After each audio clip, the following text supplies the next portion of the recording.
5 manatım ve çıxım gedim nə tar? Elvin dedin vereceğim de. Nə vaxt demişəm ki mən? Ha, mən 5 manat ver də. Ha, mən 5 manat ver də. Ha, mən 5 manat ver də. Ha, mən 5 manat ver də. Ha, mən pul verərsən də uşaqlarla şəhərə gedəcəm. Bak keçen sefer sana 5 manat verdim. Onu hara xərclədin? Gözdən izah eləmək eləmişəm.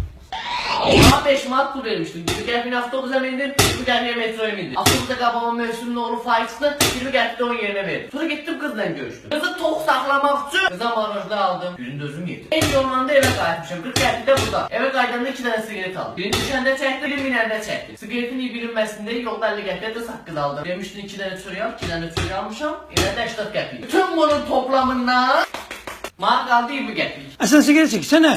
Budur temamız, bu da şey çəkmişəm bura. Pa, mən 5 manatım ver gedimdə şəhər uşaqlar gözləyir məni.